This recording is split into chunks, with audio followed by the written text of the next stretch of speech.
Hello, hello, everyone. You listen to another episode of The Fight Game with Tim McKain, and today we have the very pleasure of interviewing Derek Edwards. He is 27, 8 and 1 as a professional boxer. 2002 to 2010, he was 25 and 0. He's fought great fighters like Nadu Jack, Marcus Johnson, Adonis Stevenson, and a plethora of other great fighters. So, when did your love for the fight game begin? It was like when I started 8, 9 years old. I had a cousin that was playing basketball, locally.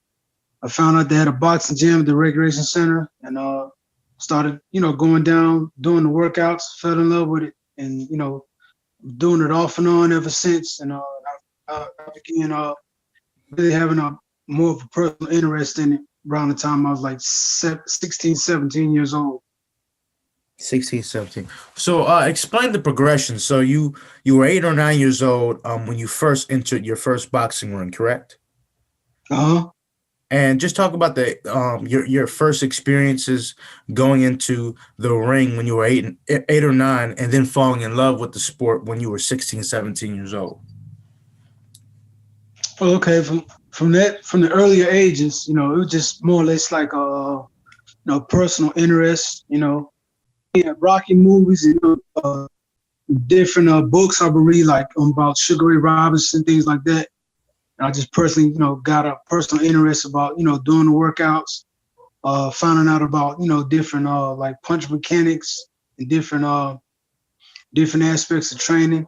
And as I got older as a teenager, I saw it was an opportunity for me to maybe do something better with my life. You know what I mean? Because around, being around a, rough upbringing, somewhat, underprivileged environment, and so it took on that type of hunger of, trying to find something better for myself and life as a whole.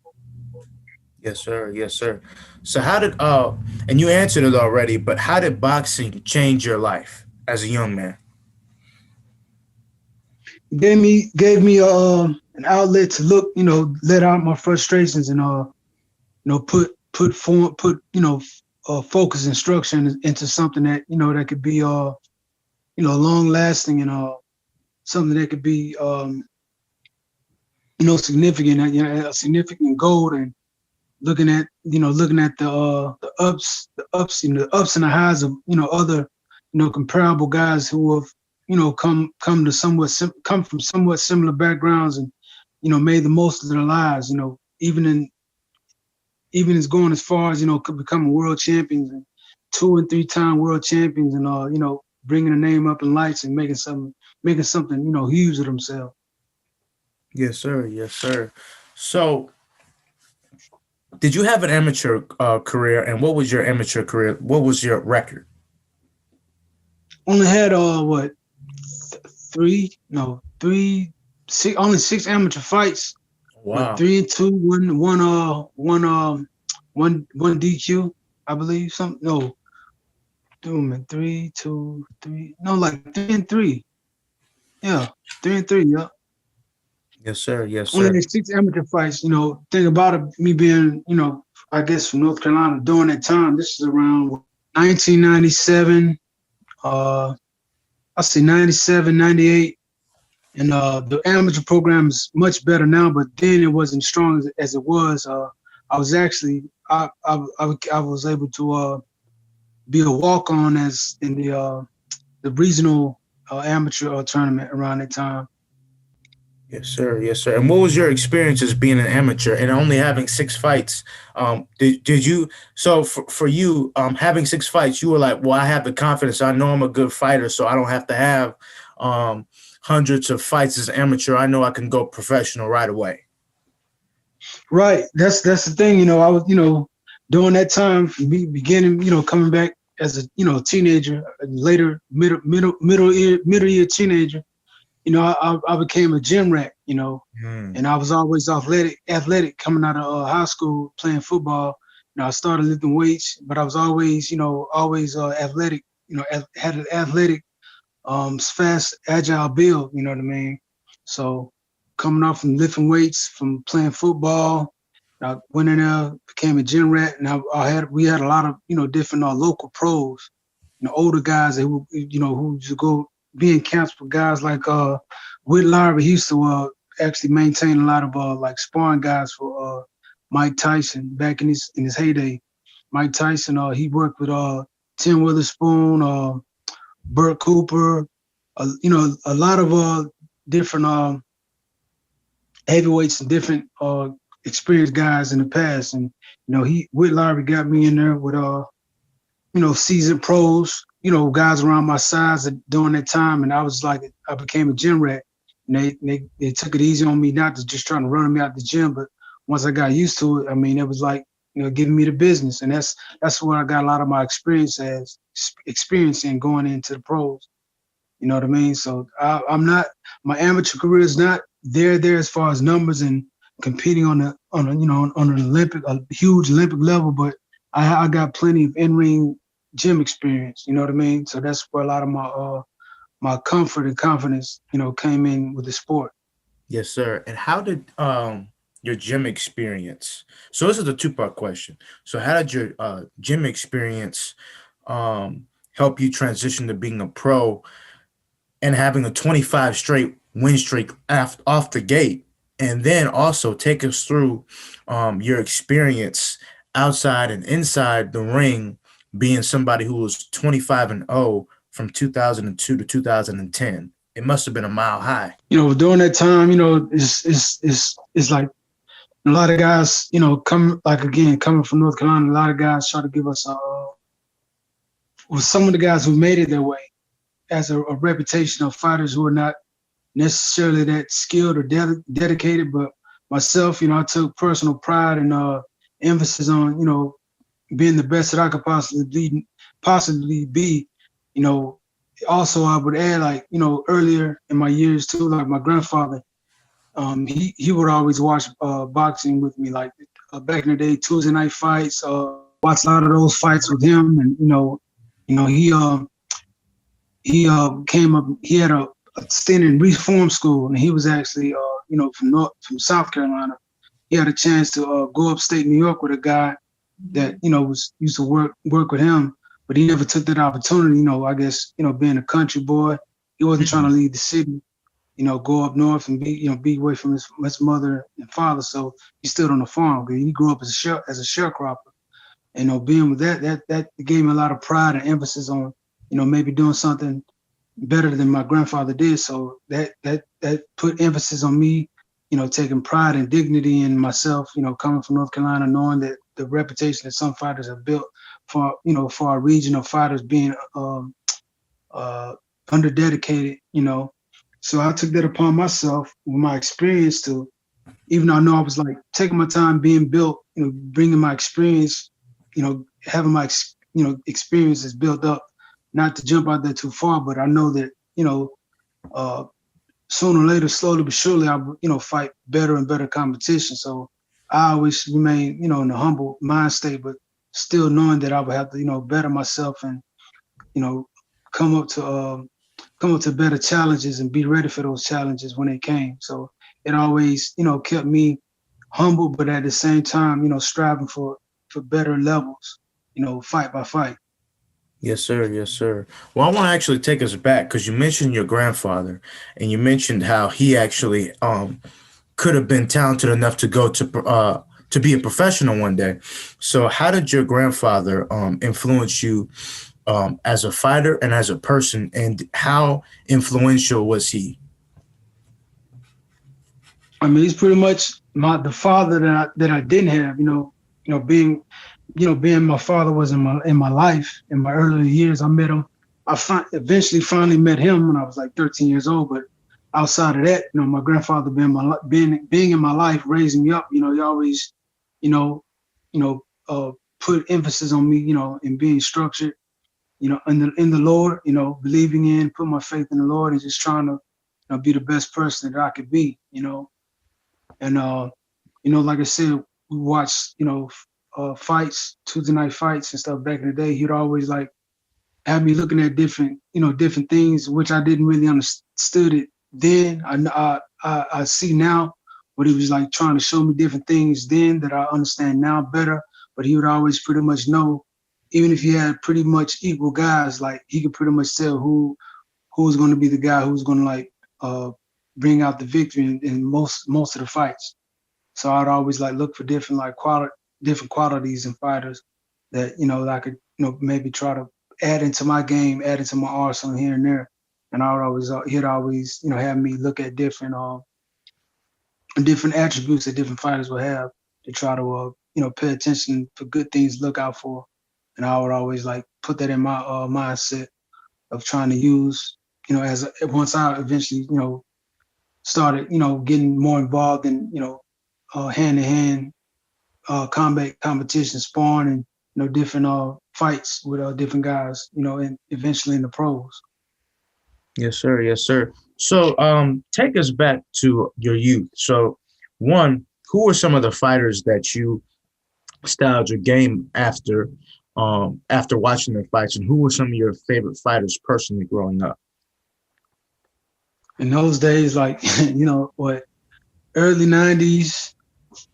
I mean, if guys around my area, if we didn't say Roy Jones, James Toney, the Pernell Whitakers, we'll be crazy not to say that. You know what I mean? But guys like that, even the Mildred Taylors, pretty much for me. I mean, mind you, I've for the majority of I guess what they would say ethnic fighters coming around at times, from Black and Hispanic fighters, most of the hottest guys, Black and Hispanic, some white guys here and there.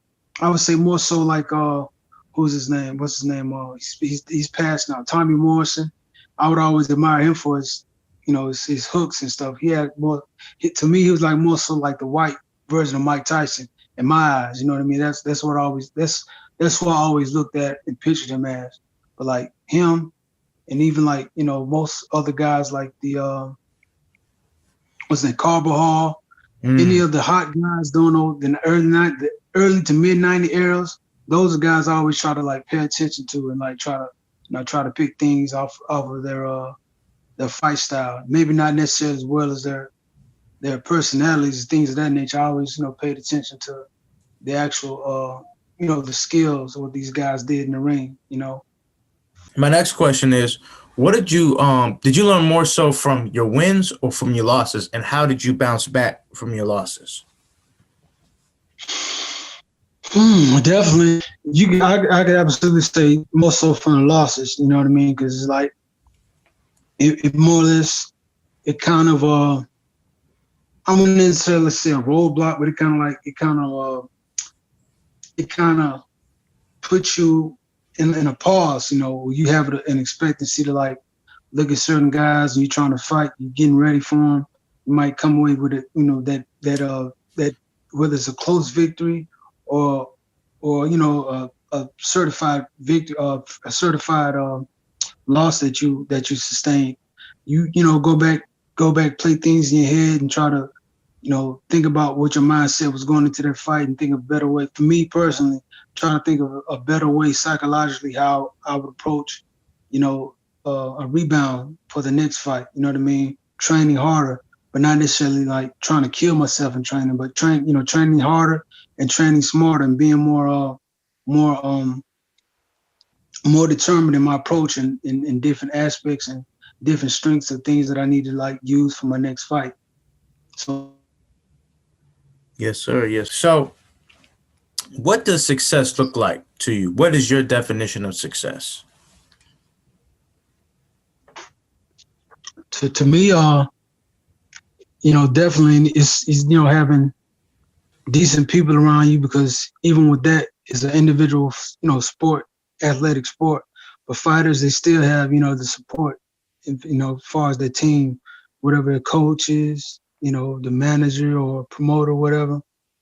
I was going to say finishing, achieving the best success with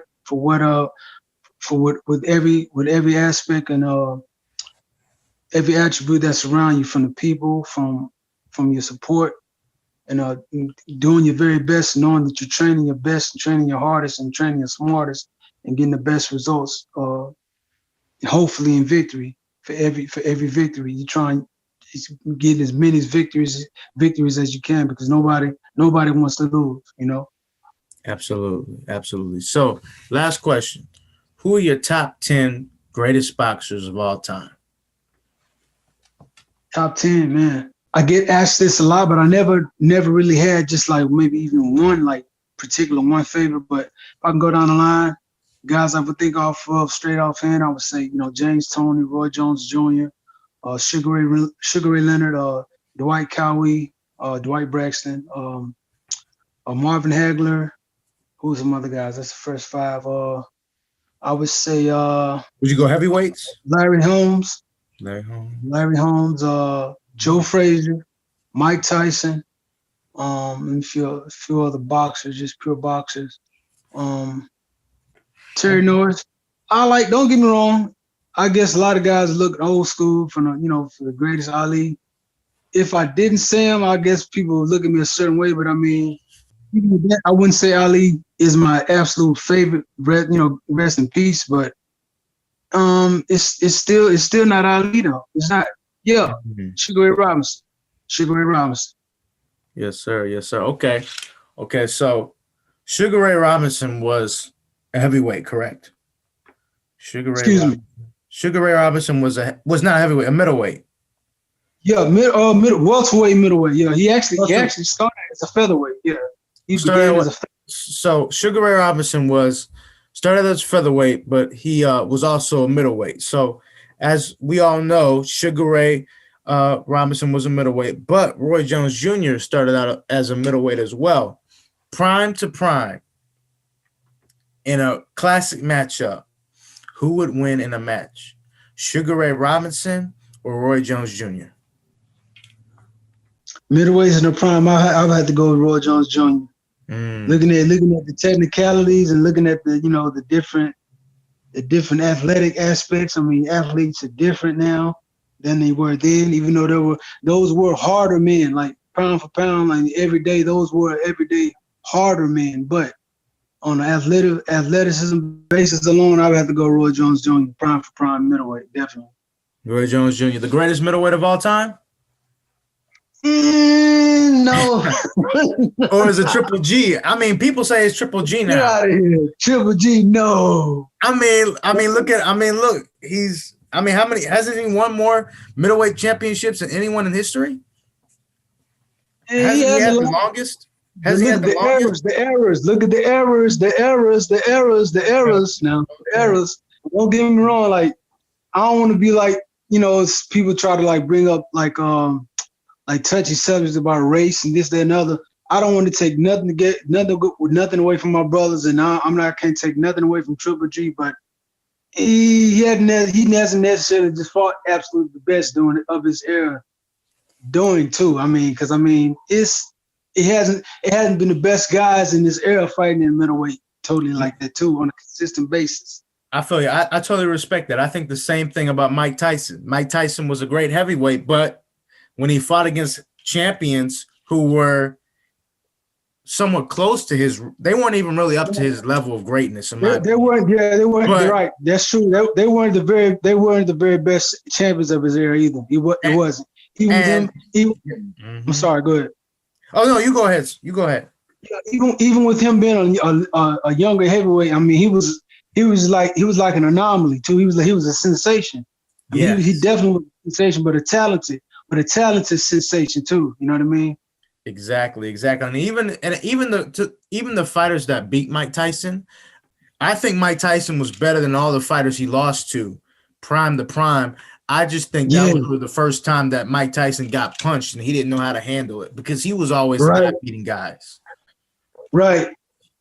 He was going through some things, and him being the type of guy he was, coming from Brownsville, Brooklyn, New York, coming amongst all that type of success and that type of celebrity that just celebrity stance that emerged on him like that.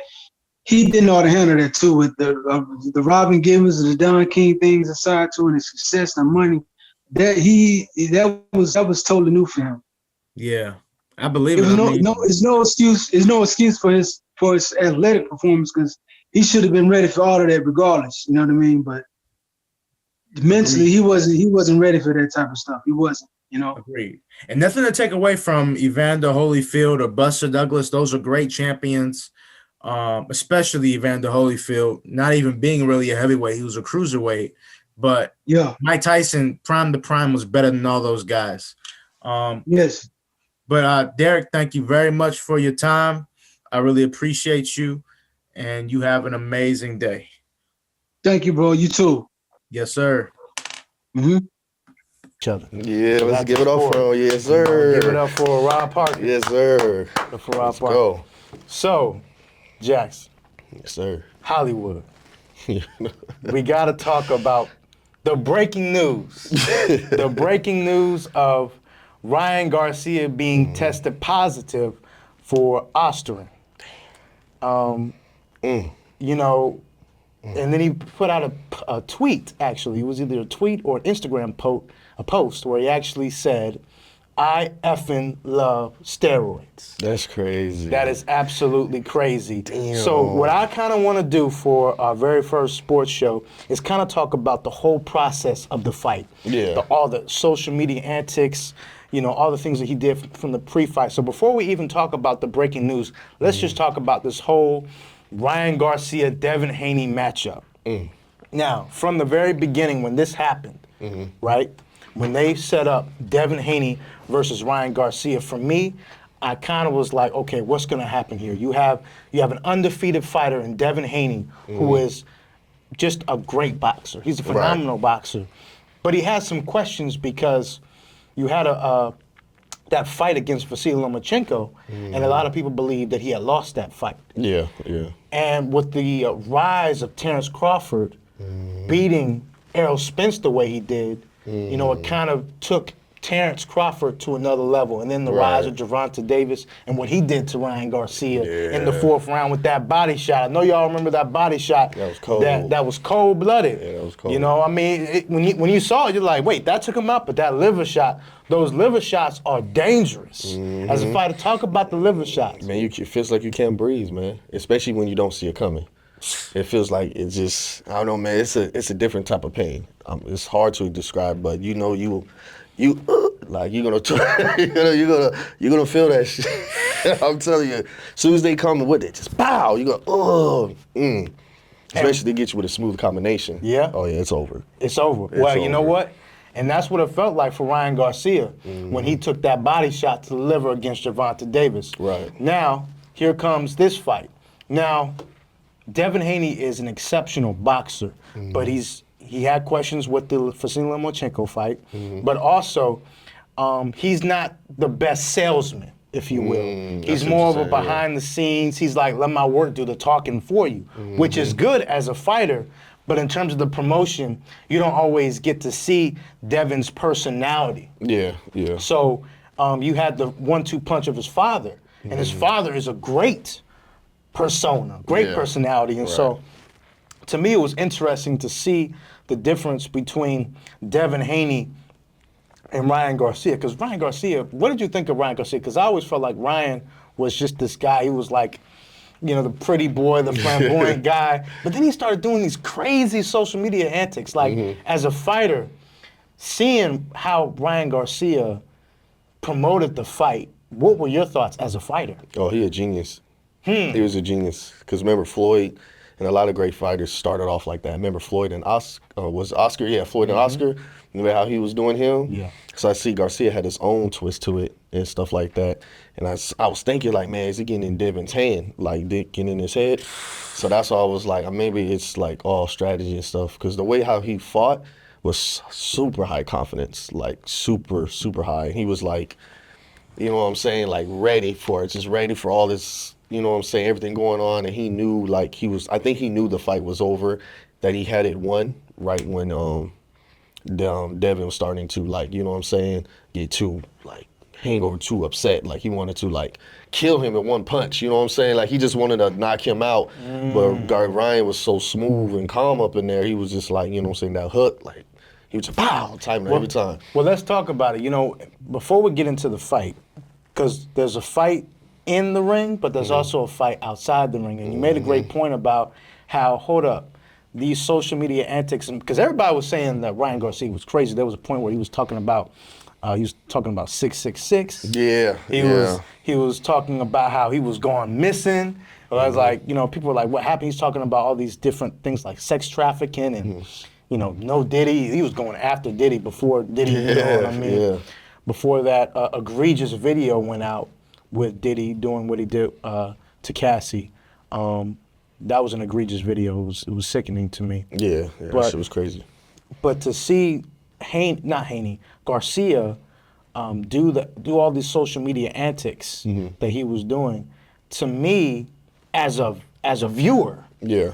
I was like, I just hope Devin Haney knocks Ryan Garcia out. See? I'm telling you, as a fan, not as a journalist, as a fan, I'm like, for the culture, Devin Haney, you got to knock Ryan Garcia out, because if he loses, he gonna be a laughing stock at the time, because it's like, yo, this dude, you don't know if he's insane because of all the crazy he's going on Andrew Tate's and all these different people talking about what they're doing to all this kind of. I'm like, yo, It was the timing, though. You notice every time when there was stuff going on, Ryan would put something relevant to the situation. So it got the people's attention, like, oh, you know what I'm saying, everything with the DD and all that stuff, it was right on time.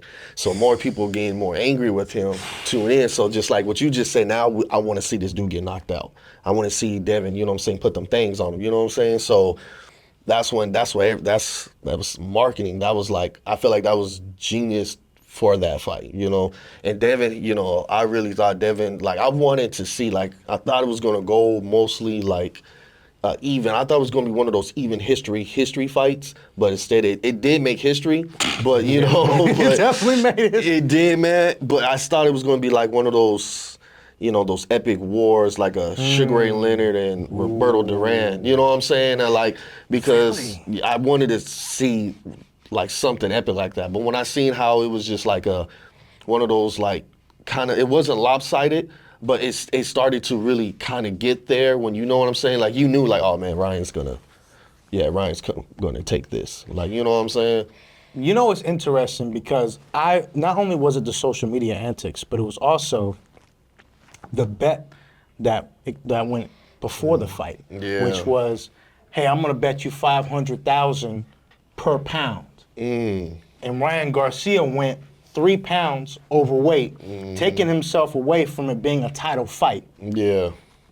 Now, this is important because and we talked about this with Gervonta Davis, he was he was like 140? I think 140, yeah. Was he 140 with that? But when he went into this fight, he was like 160, 165. Yeah, he tried bully. I think he went on bully mode. He went on bully mode. And to your point, he made, and see, I'm gonna tell you the truth. I wanted this fight to be a boring fight. I wanted Devin Haney to just go in there and just as just a technician, just technically knock him out. Because for me, Garcia, we know him for the left hook. And that's it. That's all we know Ryan Garcia for. Right. Is that left hook. And so I'm like, yo, what are you doing? Why do you think Haney tried to fight Garcia's fight? Yeah, he was mad. I think he was really mad. I think he really got I think Garcia got into his head, because he did fight a little bit different how he was with Lomachenko and stuff. But this one, I feel like he won. It was one of those, like, I can't wait to just beat his, you know what I'm saying? Like, now I get to, like, really play. Dan was probably so hyped about it. That's all he probably thought about all day, was ready to put his hands on Ryan, you know what I'm saying? Because he came out even ready to, you could tell. So, yeah. So Garcia, that's how I knew Garcia was like, he had him, and the hits was not really knocking, Garcia, because he had that extra weight on him. So the power was already taken down. First 30 seconds of the fight, I feel like it was the first 30 seconds at least. They were going at it. Wham! He just hits him, and I'm like shocked. Yeah. What was your thoughts the first time Garcia put the mitts on Haney? Were you shocked by that? A little bit. Then I started understand, because I had to watch it again to see like, oh, okay, Devin's not fighting like his normal self, you know what I'm saying? Because he was like, it was like he was trying to go in there and really hit him with some shots to make him like, you know what I'm saying, boom, boom, like power, but Garcia was just, Garcia, like, he was a genius, man. Strategic, had upper weight. He didn't care about that fight, probably the money they lost, because he knew he was going to double it right back. Yeah, there's a couple of things for me when I look at this fight that I think is interesting. One, he bet on himself. And he ended up winning like $12 million at the end, which was absolutely insane. But another thing that I thought that was interesting about this fight was, Garcia was taking a lot of time in the ring. Like, he would do like a lot of great work for 30 seconds and then let Haney work. And then Haney put in that work. So you're like, okay, this in some rounds it can go either way. But it's when he started to really bully him. When he knocked him down the second time. Right. And the third time, you're like, oh no, now this is something serious. Now this is something dangerous. And for me, seeing that fight, it was a great fight if you were a Ryan Garcia fan. It was a great fight if you bet on Ryan Garcia because you made a lot of money. Yeah. But it also is a fight which I don't think a lot of people really need.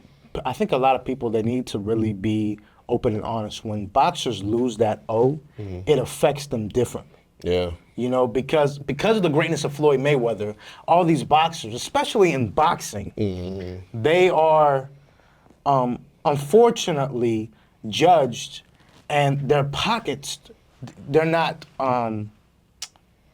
positioned the same. Yeah. Because of that O. And I think that's got to change in boxing. Yeah. Just because you have 1 or 2 losses doesn't mean you're a bad fighter. Doesn't mean you're not marketable. Yeah. You know what I mean? And I feel like for that. Now, when you saw that Ryan Garcia got tested positive for steroids, what was your first reaction? I was like, damn. That's crazy. That's crazy. Because it's like, I think not too long ago there was some other fighters in the MMA that got positive for steroids too. I don't know, like Sean O'Malley? Yeah, like, you know what I'm saying? It's just, which, interesting enough, he was the one that was trying to fight Ryan Garcia. So steroid versus steroid? Probably, yeah. It all depends. It all depends on that. Because I think boxing, I'm gonna give it to Ryan, but we know how that goes. Yeah. If you're in the boxing, the boxer wins. If you're in the UFC, you know what's going to happen. Going to throw all types of roundhouse kicks. We're not going to have that conversation. Yeah. We're not. Yeah. But the steroids, it's just, you know what I'm saying? It's like, if he tests positive, bro, it's just all bad. It's just all bad for, you know what I'm saying? Especially if it's supposed to be a fair one, but I guess, but if it's true or not, but if it is true, it's cold. But if it's not true, then, fight happened, it is what it is, But here's my thing, though. It wasn't fair from the beginning because he was 3 pounds overweight. And then we all know that fighters, because they're losing so much weight, they kind of gain that weight back. Plus steroids on you know what I too. mean? Yeah, that's so it's like from the very beginning, even without the steroids, just from the gain of not fitting, like that's almost an unfair fight. Yeah. Haney really should have called the fight. I mean, as a fighter, if you know your opponent is overweight, do you continue the fight? Some people, it depends on how many pounds. Some fighters make them cut the weight. Some fighters be like, nah, yeah, it's cool.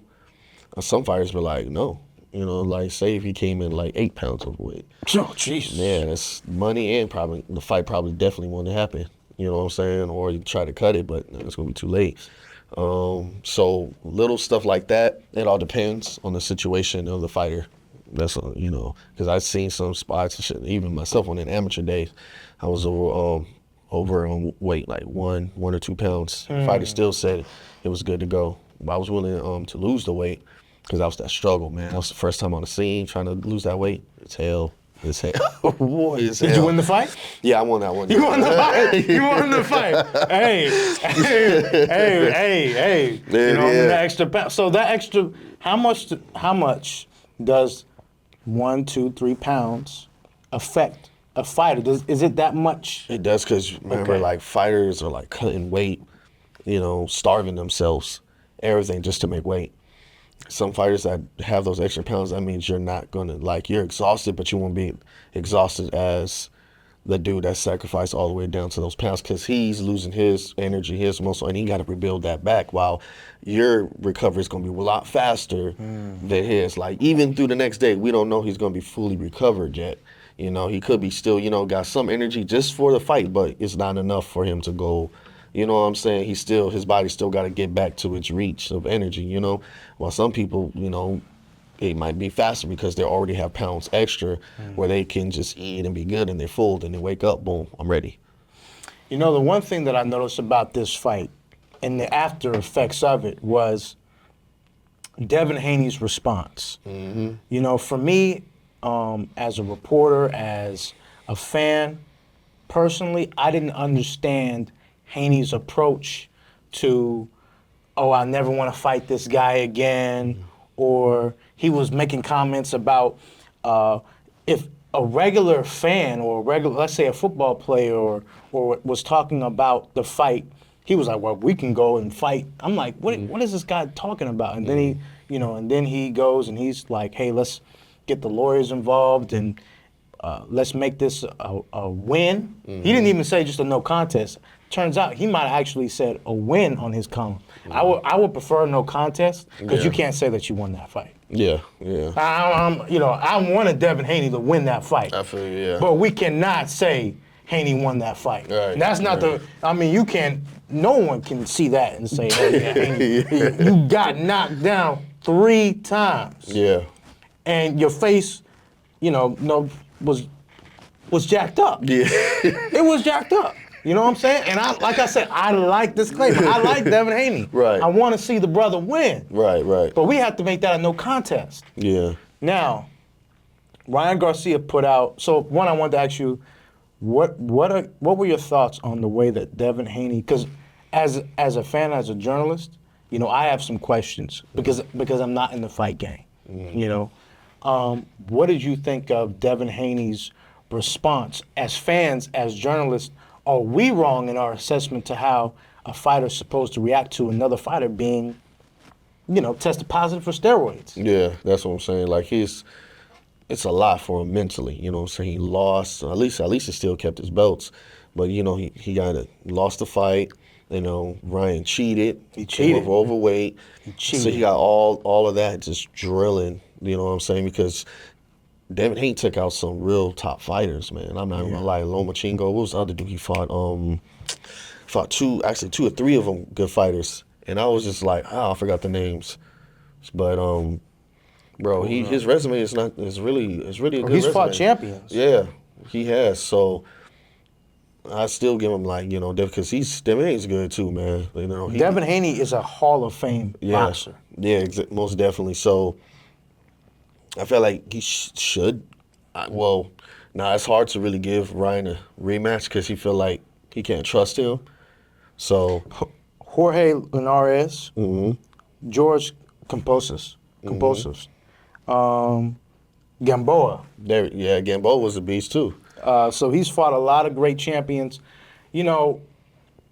For me, when I think about why I believe that they should fight again, is because, and I forgot the Mexican fighter's name, but Miguel Cotto, a Puerto Rican boxer who I love, because Miguel Cotto had so much heart as a boxer. I mean, Miguel Cotto, man, he represented Puerto Rico unlike any boxer, in my opinion. The way that Miguel Cotto carried himself as a boxer, that's, to me, it's, smooth, right? Yes. So he fought a Mexican fighter who, and this, it's interesting because Canelo cheated, Ryan Garcia cheated, and there was this tall Mexican boxer. I forgot what the boxer's name was, but he was wearing extra padding on his gloves, and he destroyed Cotto. Yeah. I mean, he just totally destroyed his whole face, and Cotto lost that fight. That's when they discovered that he had that extra padding that destroyed Cotto's face. Yeah. So then Cotto came back the next fight, and he put mitts on that man. He put that mitts on that man. And what I want Devin Haney to do is Devin Haney, for the culture, You need to fight Ryan Garcia. Because look, Ryan Garcia made it plain and obvious. He does not want to be a great fighter. He wants to be a great entertainer. He does not want to be a champion. He does not. He's said it. He's trying to make money. He's trying to be an entertainer. The way that Devin Haney has fought in his career, he's trying to become a great boxer, not just an entertainer, a great boxer. Yeah. If I were in Haney's camp, I would want to fight to avenge that no contest, because it needs to be a no contest. To avenge it and then win at the 154 weight, or if they want to do 154, 147, he needs to be at that weight, and we need to see what happens. Right, like a fair, no, nothing, everything. Fair fight. Yeah. And when that happens, then we get to see. But what are your thoughts? Do you think that Haney should avenge that fight, or should he? Because I don't think it would work for Haney's credibility if he's like, well, I just don't want to fight him because he was on steroids. No, you need to avenge that loss. But what are your thoughts as a fighter? That would be dope, though, if he does do a rematch, because I know Devin Haney is going to fight even more, like, revengeful. You know what I'm saying? So he's going to be on another level of technical. You know what I'm saying? He's probably going to really like Sugar Ray Leonard, Roberto Duran Part 2. Same shit. You know, Sugar Ray Leonard fought him again. He danced around him. He was just moving. Pow, pow. He made Roberto Duran quit. He quit that one. So No mas. yeah, like telling you. So imagine it's just a history thing. You know what I'm saying? I would love to see that. I would love to see that. I would love to see it too. Yeah, now, we got to talk about our next topic, which is Tyson Fury versus Usyk. Now, to me, Usyk is like the boogeyman. He's like Kendrick Lamar. See, this is rap radio. This is sports rap radio. So we gonna merge hip hop with the fight game. They not like us. You know, they not like us. You know what I mean? I like Drake though, but they not like us. You know? But to me, you know, Usyk was this fighter who was the boogeyman of the heavyweight division. Right. It seemed like for a while nobody wanted to fight him. You have a lot of great fighters now. You know, for a long time it was Anthony Joshua. Then you had Tyson Fury, who was, at one point, you could say that Tyson Fury could be in the top 10, 15 conversation in terms of heavyweights, just based on who he's beaten. Yeah, that's true. You know? And then obviously you had Deontay Wilder, and for me, I'm a big Deontay Wilder fan. Bomb Squad. Bomb Squad, you know what I'm saying? I'm a big Deontay Wilder supporter. So and I'm not gonna, you know, with the whole thing with cheating, Tyson Fury was not charged with cheating. So I can't say, you know, I know Deontay Wilder made those claims. But Ryan Garcia actually got caught. Yeah. So there's a difference. You know what I'm saying? Yeah. So what Tyson Fury did to Wilder in the last two fights is what stamped Tyson to be like a titan. Yeah. And you have these two titans going head to head. What did you think? Because I didn't know who was going to win this matchup. Yeah, me too, same. What were your thoughts in terms of this matchup between the boogeyman, who a lot of people, this Ukrainian heavyweight boxer, who a lot of people, they knew about him, but they might not have, he was never on this stage. What were your thoughts on the Ukrainian boxer versus the great Tyson Fury before the fight? I felt like Fury's going to be one of those stylish technicians, you know, pick him off in the jab, move around, and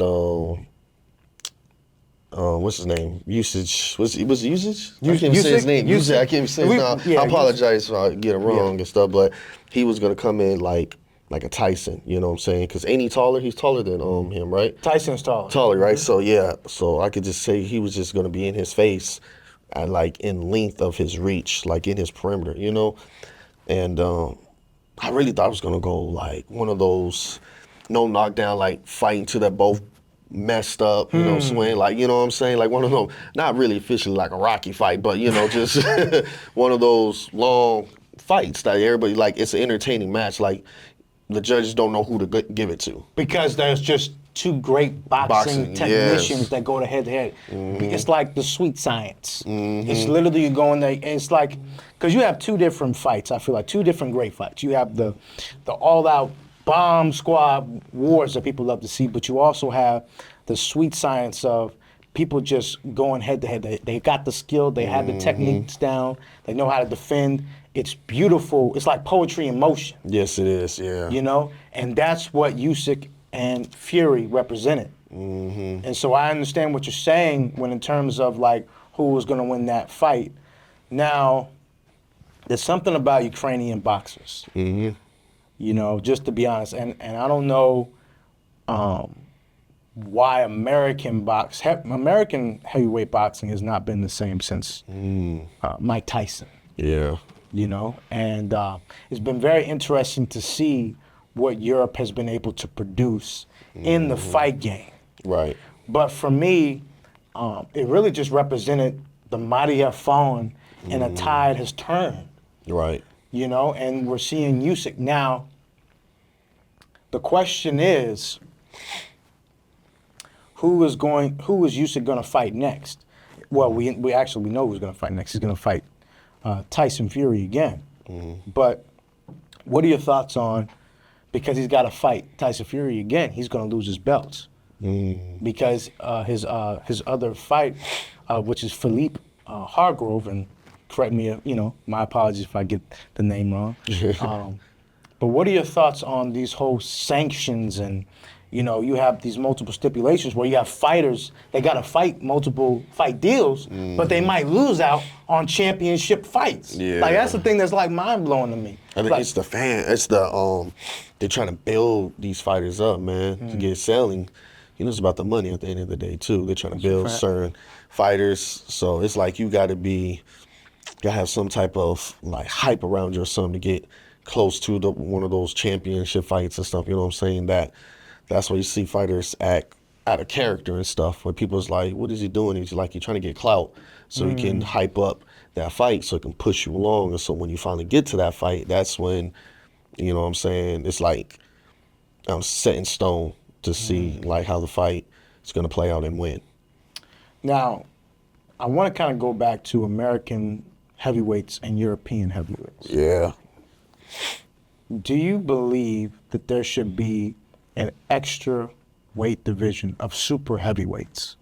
The reason why I say that is because, back in the day when boxing was boxing, the heavyweight fighters were maybe 6'4", 6'2", 6'3". Yeah. Those are like the champions. That's facts, yeah. Now you got fighters who are 6'6", 6'7", 6'9", Tyson Fury. I mean, I remember the fight that Tyson Fury had against Deontay Wilder, and Deontay Wilder came in like at 205, 210 pounds. Yeah. And Fury came in like at 280, 290 pounds. Like, when you talk about a 3-pound difference, you're talking about he's almost 100 pounds bigger than the other fighter. Like, that should be, like, as great as Tyson Fury is. I mean, shouldn't there be another classification? Because it's just like, a fighter that big, that large, a 5'10", 5'11" heavyweight fighter that's 205 pounds is not going to beat, on average, a 6'9", 285-pound heavyweight boxer. Yeah, that's huge. That's huge. It's like when they do it, it's like David versus Goliath, man. It's just some titans do fall. That's the thing. That's the thing? Yeah, some titans do fall. We just witnessed it. Yeah. But Usyk is big though too now. Yeah. You gain that weight right back, but the muscle though, his muscle tone is still. His muscle tone is still. He's like, you know what I'm saying? He has that unknown power. There's some fighters just has that unknown strength power. That is just, you know what I'm saying? It could be the same everything, length, everything, but they just have that good pop, just boom. And I feel like, even once Tyson Fury was bigger, he still felt that dude's power. Oh, absolutely. You know what I'm saying? He felt that shot where, got him to, you know what I'm saying? Because, like, that dude was willing to kill him to get that fight. Because remember, he was dancing around, bouncing off the wall. He was just still taking his time. Bow, just take, bow, bow. I was just like, damn. Like, just like, 'cause the ref was going to call it off, bro. Like, hold on. Like, so I'm like, man. So it was just, at that, I was like, man, some fighters just have that power. Absolutely. That it's just like, it's just natural power. So I'm like Tyson. I think Tyson has that natural power, you know what I'm saying? That natural strength power. And then you got some people that's natural that can just take hits too. Take hits. Like strong jaws, bro. Like, what do you think about the fact that Usyk also would have to be suspended because of the injuries facing Fury? Because even though he won that fight, yeah. Usyk came out a little bit worse Yeah.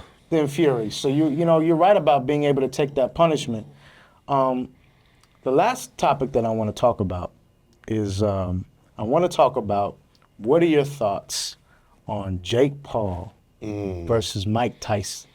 With the 27-year-old, I believe he's 27 years old. Yeah. 27-year-old Jake Paul versus the 57-year-old Mike Tyson. As a fighter, what are your thoughts on these types of fights? I think personally, anything can happen. I'm gonna say anything can happen because the way I see Anderson Silva fought Jake Paul, anything can happen. You know what I'm saying? Because Tyson still got his style still there. You know what I'm saying? He still got power in his punches. That's why I say he has that natural pop. So I feel like Jake Paul is gonna be probably trying to be technical. I don't think he's gonna try to brawl with Mike Tyson. I don't think that would be smart. Just don't get him. You know what I'm saying? Don't, just, how I said, I just don't take him for granted. You know what I'm saying? Don't, because it's still Tyson at the end of the day. You know, this is what he's been doing. So I think if he just takes him like serious and take his time in there, he probably win to decision or probably really get him. But if he's not careful, I feel like Tyson's just gonna trying to hurt him. You think Tyson's gonna hurt Jake? Yeah, he's gonna go for that hit. And Tyson's he's got some years in the game, so he's probably not even gonna waste too much energy. He's probably gonna want to feel Jake Paul's punches and stuff. And if he doesn't hurt him and stuff, Tyson's gonna be like, "Oh yeah, I got you now. You're done." You know, I do know, and there's always been a level of, I would say, what's the type of? It's like Rocky fighting that wrestler. Hulk Hogan. Hulk Hogan. Yeah. You know, there's always been the element of boxers going outside and having these, different fights that just don't matter, just don't care. People are like, oh, it's just a fun little fight thing. We've seen a lot of fights from Floyd Mayweather. Yeah. Do that. But I, personally, as a lover of the sport, I do understand this as a money move, but I also believe that this is one of the problems with boxing. One of the problems with boxing, and one of the reasons why mixed martial arts is, in some ways, as it gets the respect it deserves, is because they don't allow the outsiders in the game. How many outsiders do you see fighting in the MMA community? Not too many. Not too many. Not so many. I see some actors do it, like Tommy, the Power Ranger, Green Ranger, Preston Heaven to me. He did it, and he actually, I think he won that one too. Clarissa Shields, she was a boxer. She went over to. That is true. Man, she's doing good. She's doing good. But she's a real fighter, though. She's a professional fighter. Yeah, I'm still trying to think of another actor or someone. And I wrestlers too. Well, wrestlers crossover. Brock Lesnar. Brock Lesnar. Yeah, but Brock Lesnar got it. He's a great fighter. But he got exposed in the UFC. Yeah. He got it against Alistair Overeem. Yeah, that's true. He did that flying knee. Yeah, that was crazy. To his stomach. Yeah, that's I crazy. was like, doggone, what was that? You know what I'm saying? I was like, no, that's look. I would never want to be a heavyweight. Nah, man. I would never. There's something about that heavyweight. That's a different type of power. You know what I mean? It's a different type of power. So for me, Like, I'm just looking at it, and for me, and I don't want to come across as a hater, right? Because this is the generation that we're in, where it's like, hey, it's about social media, it's about popularity, and it's about sales. So, you got to have that. Yeah, that's true. But for me, the showmanship needs to be in the fighters. So that, now, Ryan Garcia, did he do it a little bit too much? Yeah. But you at least got to see a showman who's actually a proven professional. Yeah. No matter what anyone says about Ryan Garcia, you can call him a cheat, you can say he's a pretty boy, you can say all the things. Ryan Garcia, you can even say he's an entertainer. At the end of the day, Ryan Garcia is a legitimate boxer that has legitimate years of experience. And skills too. That has the skills and the experience and the exposure to be in that ring with real boxers. Okay? And so my thing with this fight with Jake Paul and Mike Tyson is, we're talking about a great champion in Mike Tyson. And I understand you need to collect paychecks and pay, this is like big money fight. Yeah. But for me, there's something to be said about respecting the great sport of boxing for me, and I think that there needs to be, in some respects, a union. I'm not certain if I don't know if there's a union for boxers. Like, there should be a union for hip hop artists, where these record labels, these music companies are taking care of artists that have made a certain amount of money for them. Facts. In boxing, and we don't know this much about, because UFC, Bellator, PFL, these are more newer fighting groups and organizations. So we don't know what their retirement package will be like until maybe 20, 30 years from now. Yeah. But in terms of boxing, how many boxers has the fight game truly taken care of? In terms of mental health, in terms of physical therapy, in terms of retirement. Yeah. Why does a fighter like Mike Tyson even have to fight a Jake Paul? Because he's trying to make a payday. Now, is Mike Tyson broke? Obviously not. The brother rich. Yeah. Okay? But regardless, to me, this kind of stems from the fact that we got a lot of fighters that need to be taken care of. And for me, it's about preserving the sport and protecting the sport. And that's why I'm not going to purchase the fight. Because I'm just like, to me, I will say this. This is my bias. If Mike Tyson knocks Jake Paul out, I might cover it. If Jake Paul knocks out Mike Tyson, I'm going to cover it. But it's going to be a sad day here. It's going to be a sad day. I do not want what happened to Nate Robinson happen to Mike Tyson. That was crazy for Nate. It's not going to happen. It's not going to happen. Trust me, Mike Tyson going to put the mitts on. The memes, bro. The mitts. Yeah. He going to put the paws all over Jake Paul. But it's the memes, though. People be on standby with the memes. That's the thing about fighters. That's why fighters, like, really hate to get knocked out. Even for MMA, I'd rather be submitted than knocked out. Because the memes they put out, you got your head getting knocked off. You know what I'm saying? People get hit with Thanos punch, like gloves and stuff. Like, they go crazy, man. Like, I'm be like, dang. So just imagine, like, the memes, what they're about to do for this fights and everything else. That is crazy. That is crazy. That's the part of the game that is different. Social media. That's gonna be a topic we cover in the next podcast. Yes, the fight game versus social media. Has social media ruined the fight game? Next on the fight game with Timothy McKain and Anthony Hollywood Jackson. You're listening to Sports Rap Radio. Yes, sir. Tune in next time.